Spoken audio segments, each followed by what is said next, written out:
బెళ్ళ పడ్డా, లేదు ఒక నిమ్మకాయ రసం అందులో పడ్డా సరే మొత్తం విరిగిపోతుంది.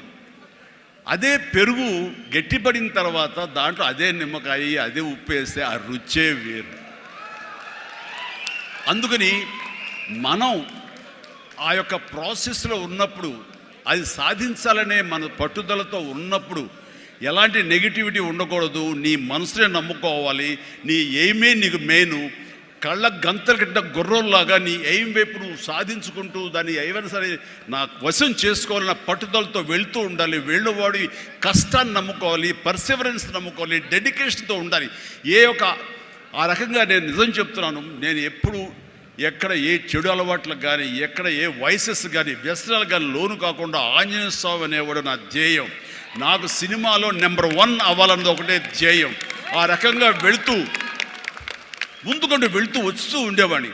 ఈ లోపల అవమానాలు జరగకపోలేదు, ఎన్నో డిసప్పాయింట్మెంట్స్ జరగకపోలేదు. అయితే అప్పట్లో నాది బాగా గట్టిపడినటువంటి కాంక్రీట్ స్లాబ్, బాగా గట్టిపడినట్టు పెరుగులాగా అయ్యాను కాబట్టి ఇవేమీ నాకు లేవు. వీటిని నాకు అనుకూలంగా మలుచుకున్నాను. ఒక గ్రద్ద పైకి ఎగురుతున్నప్పుడు తన స్వశక్తితోటి పైకి ఎదగదు. కొంతవరకు ఎగిరిన తర్వాత అక్కడ ఉండేటటువంటి గాలి పవనాలని అదును చూసుకుని వాటిలోకి ఎంటర్ అయ్యి ఆ యొక్క కరెంట్స్ తోటి అది ఇంకొంచెం హైట్కి వెళ్తుంది. అందుకని నాకున్న పరిస్థితులు నాకు అనుకూలంగా మార్చుకుని నేను పైకి వెళ్తూనే వచ్చాను తప్ప ఎప్పుడూ కిందకి పడలేదు. ఈ రోజుకి పడలేదు. సినిమా ఇండస్ట్రీకి అంత ఇదిగా ఉన్నానంటే నాకు నేనుగా ఏర్పరచుకున్నటువంటి, నాకు నేనుగా చూసిన ఫిలాసఫీ తోటి ఆ యొక్క దీంతో ముందుకు వెళ్తూనే వచ్చాను. అంటే చాలాసార్లు చెప్పాలంటే ఎన్నో డిసప్పాయింటింగ్ జరిగింది నాకు. అంటే ఒక సినిమాలో నన్ను బుక్ చేసి మహానటుడు రామారావు గారితో అప్పట్లో ఒక సినిమా చేశాను, తిరుగులేని మనిషి అని. దేవి ప్రసాద్ గారు ప్రొడ్యూసర్. అందులో నేను, ఫటాఫట్ జయలక్ష్మి, ఆయన, రతి అగ్నిహోత్రి చేశారు రామారావు గారితో. ఆ సినిమాలు చాలా బాగా చేశాను. రామారావు గారి పక్కన మరొక హీరోగా నాకు అవకాశం వచ్చింది. అంతా ఎర్లీ స్టేజ్లోనే అనుకుంటాను. నాకు ఆ సినిమా ఫెయిల్ అయింది. ఆ తర్వాత మళ్ళీ అదే రామారావు గారితో మళ్ళీ సినిమా చేసే అవకాశం వచ్చింది ఒక దిగ్దర్శకులతోటి. అయితే నాకు డేట్లు ఇచ్చారు, నా మెజర్మెంట్స్ తీసుకున్నారు, నేను వెయిట్ చేస్తాను. కానీ నా పేరు లేకుండా మరొకరి పేరుతోటి ఆ అనౌన్స్మెంట్ అయ్యేసరికి ఎక్కడ డిసప్పాయింట్మెంట్ వచ్చింది. ఏంటిది అని ఆ రోజున ప్రొడ్యూసర్ని పిలిచి, ఇదేంటండి షెడ్యూల్ స్టార్ట్ అయిపోతుందంట, నాకు డేట్లు చెప్పారు, నేను ఆ డేట్లు ఎవరికి ఇవ్వకుండా నేను ఇక్కడ దాచిపెట్టాను, నేను ఎదురు చూస్తున్నాను అంటే, సారీ చిరంజీవి గారు, ఎలా చెప్పాలో తెలియక మేము టైం తీసుకున్నాము.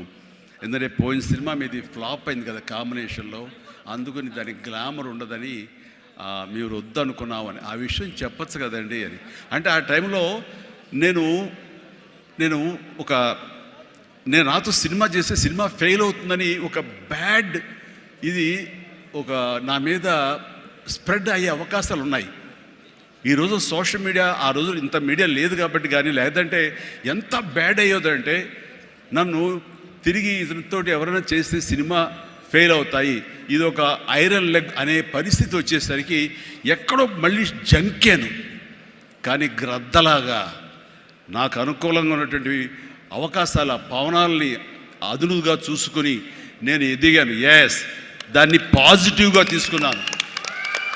ఎవరైతే వద్దులే ఈ సినిమా చిరంజీవి వద్దులే అని నన్ను పక్కన పెట్టి అనుకున్నారో అలాంటి వ్యక్తితోటే నేను రామారావు గారి కంటే ఎక్కువ సినిమాలు ఆయన నాతో చేసేలాగా చేసుకున్నాను.